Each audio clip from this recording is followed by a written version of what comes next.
Accroche. Chaque jour, le monde nous chuchote des signaux. Les marées, les données, les feuilles qui se replient au crépuscule. Et si nous pouvions les lire et laisser le langage de la nature affûter le nôtre? Identité. Bienvenue sur The News Wave. Ici, la science est claire. Les histoires sont fondées. La curiosité est notre guide.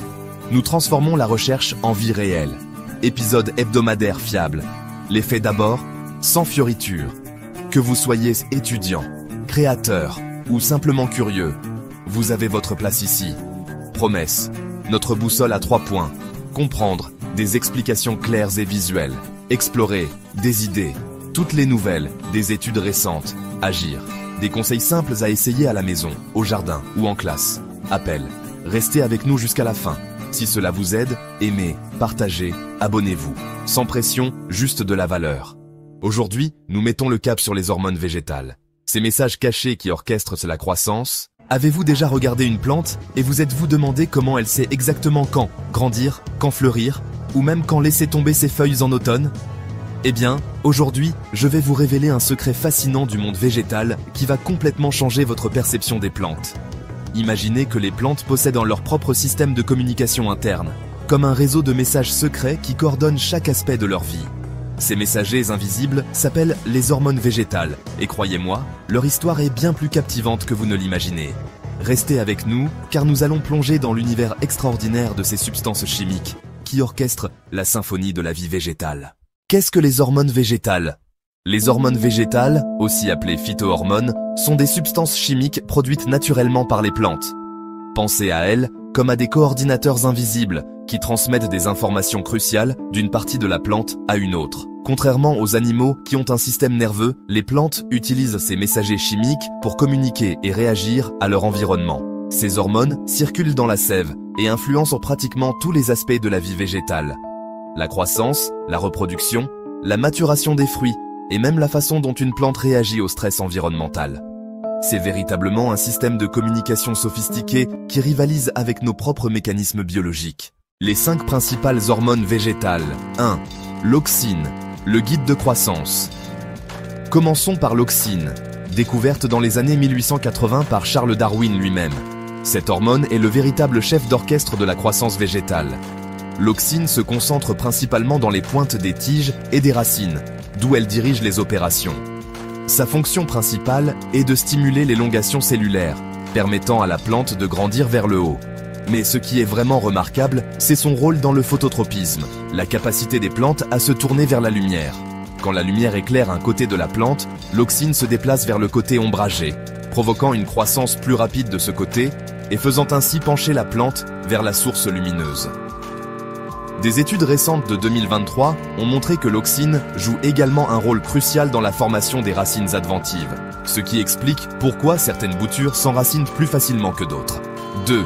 La gibberelline, l'architecte de l'élongation. Découverte initialement au Japon dans les années 1930 grâce à l'étude d'un champignon parasite du riz, la gibberelline est l'hormone de la croissance en hauteur par excellence. Elle stimule la division cellulaire et l'élongation des entrenœuds, créant ces tiges élancées que nous observons chez de nombreuses plantes. Mais son rôle ne s'arrête pas là. La gibberelline est essentielle pour la germination des graines. Elle réveille littéralement les graines dormantes en activant les enzymes qui décomposent les réserves nutritives stockées, fournissant l'énergie nécessaire à la jeune pousse pour percer la surface du sol. Les chercheurs de l'université de Cambridge ont récemment découvert en 2024 que la gibberelline influence également la floraison de certaines espèces, particulièrement dans des conditions de jour longs, ouvrant de nouvelles perspectives pour l'agriculture saisonnière. 3. La cytokinine, le stimulateur de division. La cytokinine tire son nom de cytokinésis, le processus de division cellulaire qu'elle stimule activement. Cette hormone est principalement produite dans les racines et remonte vers les parties aériennes de la plante via le système vasculaire. Son rôle principal est de promouvoir la division cellulaire, particulièrement dans les méristèmes, ces zones de croissance active situées aux extrémités des tiges et racines. La cytokinine favorise également la croissance latérale, encourageant la formation de branches secondaires et donnant à la plante son port buissonnant caractéristique.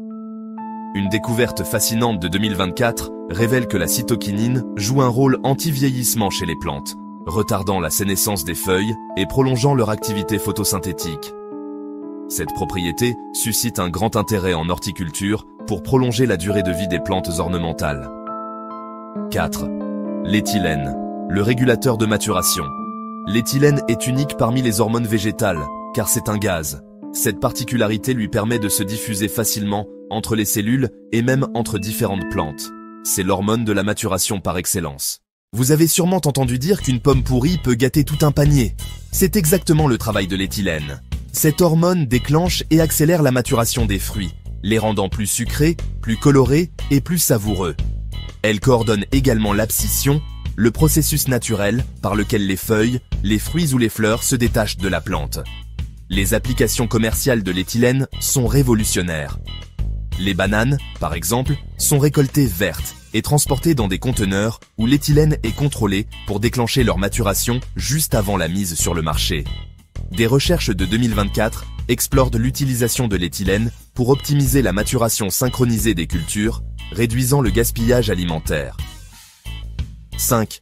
L'acide abscisique, le gardien de la survie. L'acide abscisique, souvent surnommé l'hormone du stress, est le système de défense naturel des plantes. Contrairement aux autres hormones qui stimulent la croissance, l'ABA met la plante en mode économie d'énergie lors de conditions difficiles.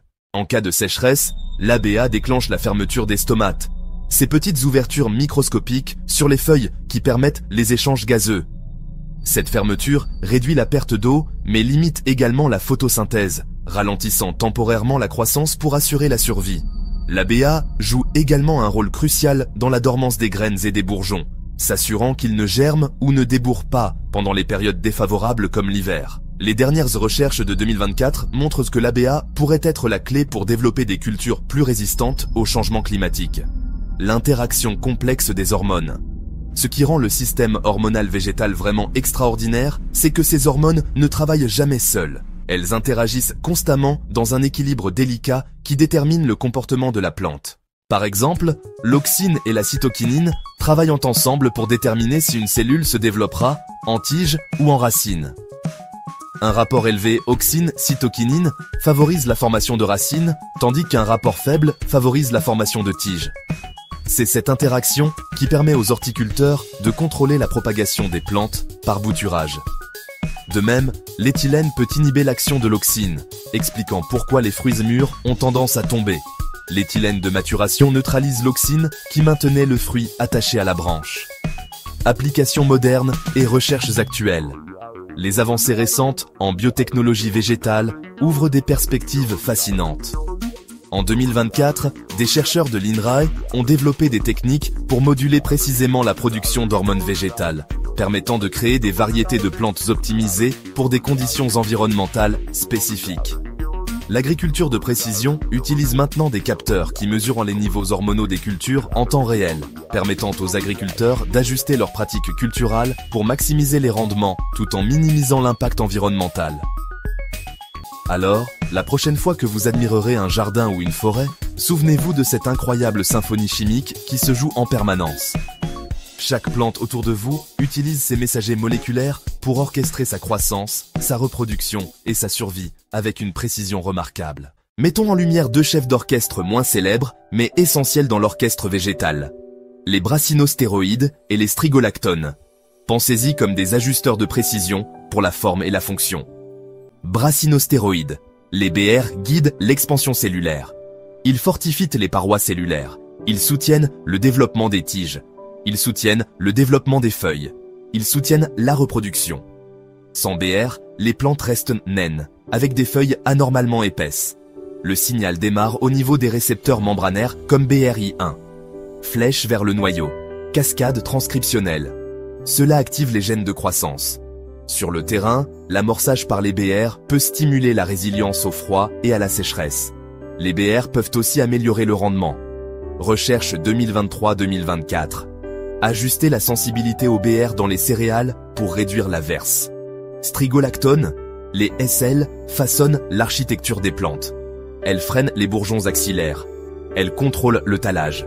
Elles contrôlent la ramification. Elles affinent les systèmes racinaires.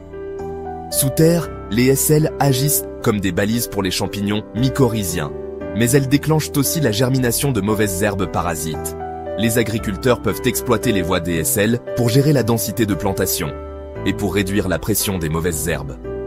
Interaction avec l'auxine et la cytokinine, les SL sculptent la forme globale de la plante, tandis que les BR déterminent la robustesse de chaque cellule en croissance. Schéma écran partagé. BR, expansion et robustesse. SL, architecture et économie des ressources. Curseur montrant l'équilibre, auxine, cytokinine. Agriculture de précision et capteur, en temps réel, surveille ce dialogue hormonal.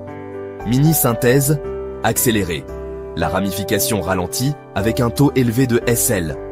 Les feuilles s'épaississent et se renforcent avec les BR. Icônes superposées, sécheresse, vent, densité.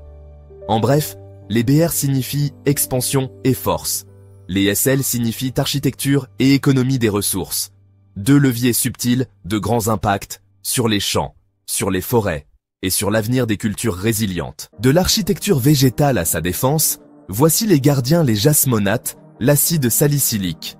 Les jasmonates, ou JA, augmentent après l'herbivorie ou une blessure. Ils activent la production de métabolites défensifs, tannins alcaloïdes. Ils raidissent les tissus, rendant les feuilles plus difficiles à mâcher. Les plantes émettent des composés volatiles de détresse qui appellent des alliés guêpes parasitoïdes. L'acide salicylique, ou SA, est la sentinelle contre les agents pathogènes biotrophiques qui se nourrissent de cellules vivantes. Le SA orchestre la résistance systémique acquise, un état immunitaire de la plante entière, une mémoire qui prépare les feuilles éloignées. Les JA et le SA tirent souvent dans des directions opposées. Lorsque les insectes mordent, les JA, souvent avec l'éthylène, prennent les devants. Lorsque les microbes envahissent, le SA prend les rênes. Cette coordination antagoniste évite des signaux mixtes coûteux et adapte la défense à l'ennemi. Quoi de neuf? Les essais de 2023-2024 montrent que les amorceurs de défense en biocontrôle peuvent réduire l'utilisation de pesticides en activant les voies JA-SA. Des biocapteurs montés sur les feuilles suivent désormais les marqueurs JA-SA en temps réel, guidant les interventions. Application, dans les cultures maraîchères, déclencher les défenses juste avant les pics d'infestation attendus. Dans les jardins potagers, éviter l'excès d'azote, une croissance luxuriante peut diluer les défenses et attirer les problèmes. Ensuite, nous allons tout récapituler. Transformons la science des hormones en victoire quotidienne. 5 astuces rapides et éthiques. Astuce 1. Des boutures qui prennent à coup sûr. Utilisez une hormone d'enracinement du commerce ou une infusion de saule comme source naturelle d'auxine. Gardez les coupes nettes, le substrat humide mais aéré. La lumière douce et indirecte. Brumisez, n'arrosez pas excessivement. Astuce 2. Des plantes plus touffues, une meilleure ramification. Pincez les jeunes pousses pour rééquilibrer l'auxine et la cytokinine, encourageant ainsi les pousses latérales. Fournissez une lumière forte et uniforme pour éviter l'étiolement, faites pivoter les pots et baissez les lampes à la distance de sécurité. Astuce 3. Floraison et nouaison. Les gibérellines peuvent aider pour certaines cultures spécifiques, mais dosez-les avec parcimonie et uniquement là où c'est indiqué. Priorisez les signaux de photopériode et de température. Synchronisez les variétés avec la saison plutôt que de surstimuler. Astuce 4. Maturation et stockage. Misez sur l'éthylène, faites mûrir les bananes en les mettant dans un sac avec une pomme. Faites mûrir les tomates en les mettant dans un sac avec une pomme pour ralentir la maturation, stockez les produits loin des émetteurs d'éthylène. Maintenez une circulation d'air constante et des températures appropriées à la culture. Astuce 5. Résilience au stress. Arrosez profondément mais moins souvent pour éviter la fermeture stomatique chronique due à l'ABA. Paillez pour stabiliser l'humidité et la température. Inoculez avec des mycorhizes lorsque c'est approprié et diversifiez les variétés pour plus de robustesse. Sécurité et éthique. Respectez les doses indiquées, évitez le ruissellement et la dérive et privilégiez d'abord les pratiques culturales. Visez la santé des plantes, pas des raccourcis qui pèsent sur l'environnement. Démos rapide, étape par étape, dans une serre. Gros plan de bourgeon après pinçage. Un plan avec un photomètre. Une installation de maturation dans la cuisine avec un sac en papier. Paillage. Inoculation de mycorhizes. Prêt à essayer une astuce cette semaine? Votre jardin et la planète vous remercieront. Les hormones végétales nous rappellent que la nature regorge de solutions ingénieuses que nous commençons à peine à comprendre et à exploiter. Ces découvertes ne sont pas seulement fascinantes d'un point de vue scientifique, elles sont cruciales pour relever les défis de l'agriculture durable et de la sécurité alimentaire mondiale. Si cette plongée dans l'univers secret des plantes vous a plu, n'hésitez pas à liker cette vidéo et à la partager avec vos amis. Votre soutien nous encourage à continuer à explorer les merveilles de la science végétale. Abonnez-vous à notre chaîne et activez la cloche de notification pour ne manquer aucune de nos découvertes scientifiques. Dites-nous en commentaire quelle hormone végétale vous a le plus surpris et proposez-nous des sujets que vous aimeriez voir traités dans nos prochaines vidéos. Merci de nous avoir suivis dans cette aventure botanique extraordinaire et à très bientôt pour de nouvelles explorations scientifiques. Merci d'avoir passé un moment avec nous, au milieu des feuilles et de la lumière. Si cet aperçu des hormones végétales a éveillé votre intérêt, appuyez sur « J'aime » pour que nous sachions que ça vous a aidé. Partagez-le avec un ami qui aime cultiver des plantes, rebord de fenêtre, un balcon dans un jardin. Et si vous êtes curieux d'en savoir plus, abonnez-vous et activez la cloche. De nouvelles découvertes en sciences des plantes sont en route. Merci d'avoir partagé ce moment botanique avec nous. Si cette exploration vous a plu, un like nous aide vraiment. Partagez cette vidéo à un ami curieux des plantes. Abonnez-vous et activez la cloche. On grandit ensemble, épisode après épisode.